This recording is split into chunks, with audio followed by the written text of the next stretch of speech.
mau sambil berdiri jalan-jalan saya juga berdiri silakan. dulu Ya. Ini bangkunya dingin banget. Benar, saya juga mau komen. Saya mau komen karena sebentar lagi saya berdiri juga. Saya izin, boleh ya karena ini sesinya terserah kita. Saya duduk di bawah ya biar bisa nonton ya. Makasih berbaur jadi konsepnya. Susahnya berkain makin dingin, maaf gitu di sini gitu. Oke, mungkin kenalan dulu ya, kalau nggak kenal nggak sayang katanya. Boleh slide berikutnya. Nama saya Filia Wibowo, saya orang Indonesia. Ada yang namanya Wibowo di sini? Kalau ada biasanya kita nggak saudaraan ya nih. karena Wibowo banyak banget pasaran gitu ya.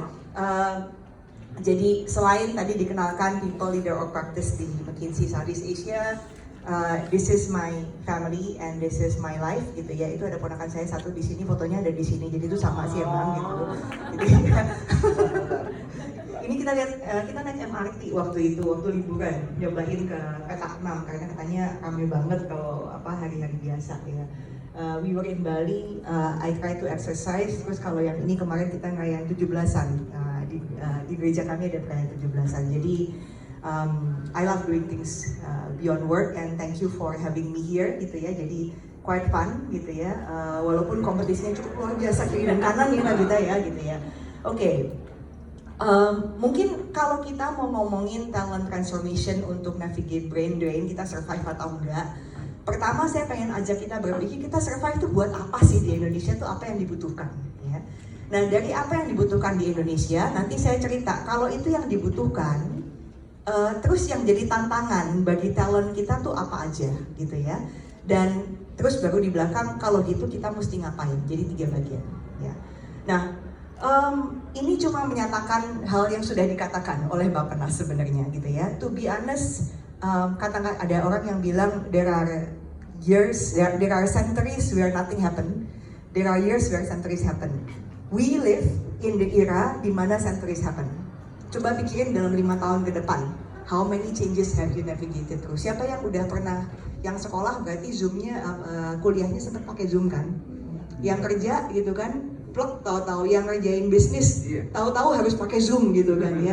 Tahu-tahu pembayaran dulu nggak ada digital, semuanya pakai digital gitu kan ya. So many changes hitting our way. We are lucky to be here. Kita masih pertumbuhannya di Asia Tenggara masih sekitar 5, 1 di bawah Vietnam kurang lebih. Life expectancy kita oke ya. We have navigated COVID dan lain-lain, dan ke depan ada harapan panjang bahwa by 2038 kita mau keluar dari middle income gap ya. Ditambah dengan presiden ila kita bilang over 8% atau 8% economic growth gitu ya. Nah, what does it take to achieve 8% economic growth? By the way, ada yang tahu nggak? Pernah nggak sih kita pertumbuhan ekonominya lebih dari 8%? Pernah nggak? Nah, jawabannya tuh pernah. Pernah. Tapi sebelum saya jadi bisa ada di panggung juga gitu ya. Jadi zaman-zaman komoditi boom ternyata tuh pernah kita gitu ya. Jadi pernah gitu ya. Cuma masalahnya kita nggak ada di era dimana ada komoditi boom jadi kita bisa kayak naik di wave-nya gitu ya. Jadi ke depan kalau kita mau masuk ke ekonomi yang pertumbuhannya tinggi, prioritas kita apa? Just go to the next page gitu ya. Ini mengingatkan teman-teman yang generasi muda ke depan, kita synthesize dari beberapa termasuk juga dari pandangan kita. By the way, ada paper McKinsey yang akan keluar nanti bulan November-Desember tentang Unleashing Indonesia 2.0, jadi lebih full gitu ya. Tapi ini beberapa prioritas yang saya ajak teman-teman mikirin ke depan gitu ya. 1, resiliency. Resiliency dalam sisi food, water, energy. Ya. We need to do energy transition, yes. Tapi konsumsi energi kita tuh kalau dipolakan dengan keadaan kita sekarang itu masih naik ke atas. Food, konsumsi buah kita termasuk yang rendah. Padahal kita negara tropis, aneh kan gitu ya. Nah itu ada hubungannya dengan healthcare, dengan preventif misalnya. Ya. Foster prosperity, jadi resiliency, prosperity ke depan. Prosperity Indonesia itu sesuatu yang unik. Jadi kalau kita ngomongin tentang jumlah company di Indonesia dan jumlah employment, mayoritas employment kita masih di micro dan small gitu ya. Padahal kalau kita lihat negara yang middle income, escaping middle income gap, harusnya di middle and up. Jumlah mid-size company di Indonesia dari persentase dari total itu masih kayak less than 0,5% gitu ya. dari total, dari semua company yang ada, saking banyaknya micro and small gitu. Padahal benchmarknya itu paling nggak 2% of total. Bukan berarti jadi insight-nya adalah yang micro harus naik dari small, yang small harus dari medium, medium harus jadi big. By the way, yang big harus lebih gede lagi. Jadi size of big company jumlah big company di kita tuh mungkin kayak ya sedikit banget 5 sekian berapa persen gitu ya. Di India tuh bisa 4 kali lipatnya. Size dari big company kita itu masih half of the Brazil size gitu ya. Jadi PR di prosperity itu sebenarnya how do we create lulus gitu ya, naik liga intinya ya. Nah, waktu kita melakukan itu dua pemikiran juga inclusivity, GDP per kapita, provinsi yang terbesar sama provinsi yang terkecil, tahu nggak berapa kali lipat? Yang terbesar berapa kali yang terkecil? Kisi-kisi high income ekonomi US tuh sekitar 2,5 kali lipat, yang paling gede sama yang paling kecil. Kita berapa kira-kira? Ada tebakan nggak? 5 kali? Ada yang 5 kali? Boleh lah kalau nebak. Boleh ya. Kalau boleh. salah juga nggak apa-apa. Salah juga nggak apa-apa. 10 kali, di sini ada 10 kali, ya. ada 5 kali. 5 kali. Ada lagi mungkin 20 kali, 200 kali. Oke, gini Kak. Di atas 100 boleh angkat tangan. Yang nebak DP di atas 100. Di atas 50 nggak ada. Di atas 25 oke ada. Jadi paling tinggi di atas 25 nih Kak. Sebenarnya yang dekat yang ini tadi. Paling dekat 10. 13,7. 13,7. 13,7 itu udah gede banget. Karena yang benar-benar high income ekonomi itu biasanya sekitar 2 kali, 4 kali. Thailand aja lebih kecil dari kita. Lebih kecil dari kita, dari yang gede dan gede. Jadi ini PR juga ke kita gitu ya. Kalau kita ngomongin talent transformation buat mecahin apa? Mecahin ini salah satunya gitu ya. Last but not least, sustainability. Jadi ada teman saya yang lead global sustainability waktu itu datang ke Indonesia, dan yang saya ingat sampai sekarang dia bilang, this decade could be Indonesia's decade if you can do this, gitu ya.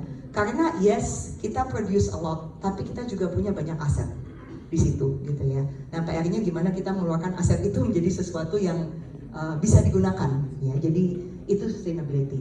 Nah, yang sering kelupaan kalau kita bilang what to do. Ini titip buat yang nanti apakah masuk ke company, ngerjain government atau di company. Kadang-kadang kita ngomongin strategi bisa sampai 3 kali, 4 kali, 5 kali meeting ya. Ini what-nya, how to-nya jangan lupa gitu ya. Yang suka kelupaan how to-nya. How to-nya itu salah satu yang kita ngomongin sekarang, future ready human capital gitu ya. Nah, apa sih yang dimaksud dengan future ready human capital gitu ya. Nah, waktu itu, ini sebenarnya sebelum COVID gitu ya, tapi kita pernah mengerjakan satu riset yang namanya job loss job gain. Jadi kalau ada automation, digitization, itu kita sebenarnya bakal ada job loss atau job gain sih gitu ya. Jangan dulu ya, saya cerita dulu kenapa gitu. Jangan, udah nggak sabar soalnya wajahnya di sana gitu ya. Tunggu dulu. Klikernya nggak jalan, jadi kliker saya jalan begini gitu ya. Ada ya dari sana gitu. Jadi kita pernah mengerjakan satu riset. Satu riset itu kita menganalisa 800 job, 800 jobs. 800 jobs itu kita pecahkan menjadi task, gitu ya. Dan kita lihat, yang dilihat itu tasnya, bukan jobnya. Bagian mana dari task ini yang bisa diotomasikan? Saya tanya, siapa yang nyetir di sini? Masih ada ya? Ya. Siapa yang naik apapun lah gitu ya, kendaraan umum atau mobility, oke. Ya. Oke. Waktu nyetir atau naik kendaraan ke sini, cari jalannya gimana? Iya, iya. Pakai ini kan ya, gitu kan ya. Jadi saya pernah kejadian, saya waktu itu mau ke Jakarta Barat gitu, macet banget. Supir saya pengalaman udah 20 tahun nyetir gitu ya. Tapi yang lebih pintar nyari jalan adalah saya, ya, karena saya pakai itu. Ini adalah example. Jadi job nyetirnya masih ada kan? Karena tadi yang kira-kira nyetir ke sini mungkin sepertiganya lah ya, 2/3 kendaraan umum atau apa lewat salah satu Grab atau Go atau whatever gitu ya. Yang nyetir pun mungkin masih lihat ini juga gitu ya. Jadi yang tergantikan adalah tugas mencari jalan. Ya. Jadi bedanya supir yang pintar sama yang kurang pintar mencari jalan sekarang beda dikit apa beda jauh? Berarti ya masih ya yang bisa cari jalan, karena kita bisa cari jalan gitu, beda tipis gitu. Padahal zaman dulu, zaman 20 tahun lalu gitu ya, itu like gold, kayak gold dust gitu ya, kalau ada supir yang jagoan banget gitu ya. Sekarang enggak. Jadi itu pekerjaan yang diotomatisasikan, bagian dari tugas yang diotomatisasikan.